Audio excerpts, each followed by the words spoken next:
Today I'm kind of doing part 2 of a hike I did a while ago. The Beavers tinder fungus and hike. I'm going back to the other side of the lake to see if we can find the beavers, see if there's any evidence that it's still here.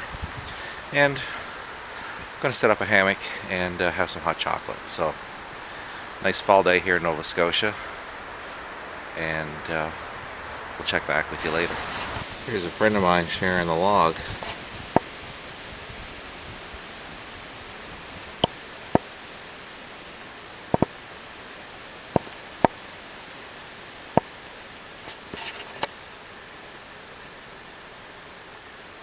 Hey, little guy, trying to warm up.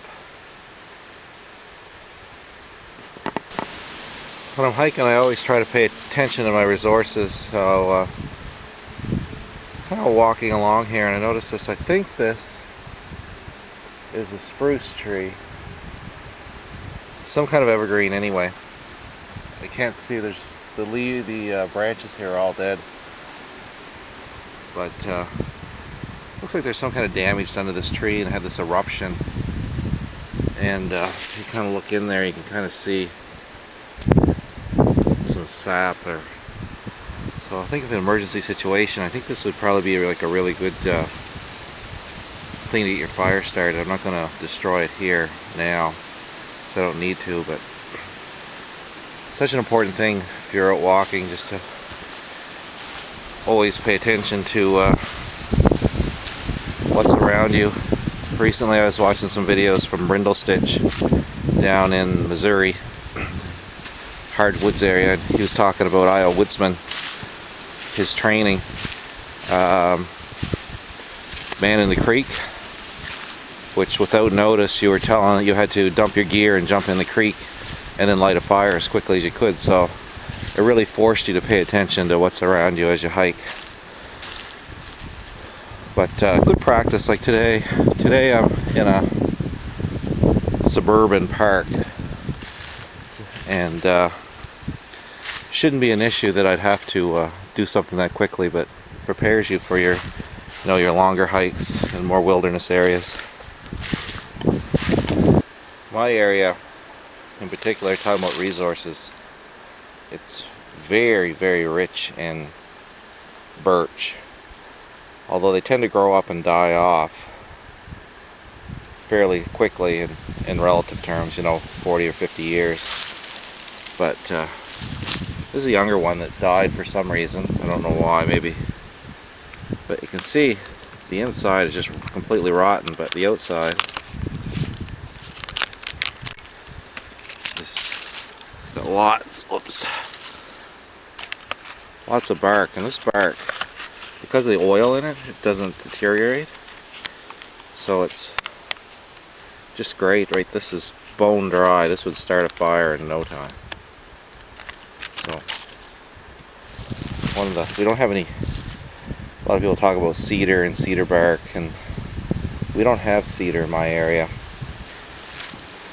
We have lots of other kind of trees similar to them, but for some reason we just don't have stands of cedar. So we have ample birch, so what you lose in one thing you gain in another, I guess.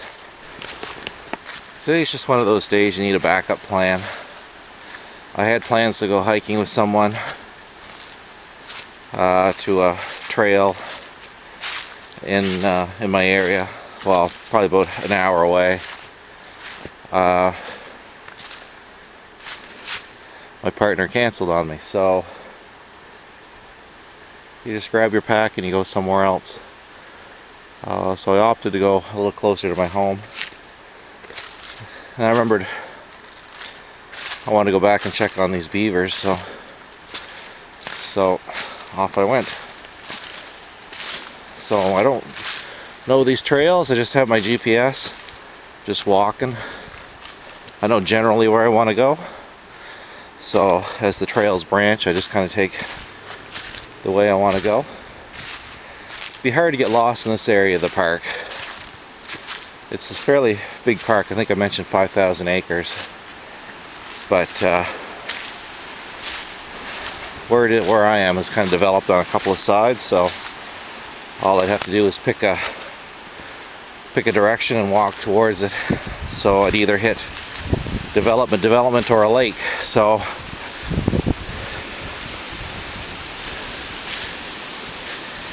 anyways, rather than waste a day just staying around home when it's nice out, off I went. Fall is kind of odd here. Probably the same way everywhere, but I look up there on the hill, you see those, I think those are birch. They're changed and I'd say probably about half gone. And you look at the maple, they've turned a while ago. Then you have a look at the beech. It's still green as in summer. And I've walked by a couple of oaks, same thing. I find oaks in my area anyway, I don't know if it's because it's too cold, but they don't tend to change color. Probably, you know, every so many years they change, but most years they just go from a green to like a brown dead. They don't tend to, oh, here's an oak right here. They don't tend to change like the other trees for whatever reason up here in Nova Scotia. So I'm getting kind of near. I'm just kind of, I don't know if you can see that. I need to change the batteries in this, so I don't have a backlight, but I'm just going by GPS here. So I know generally where I have to go.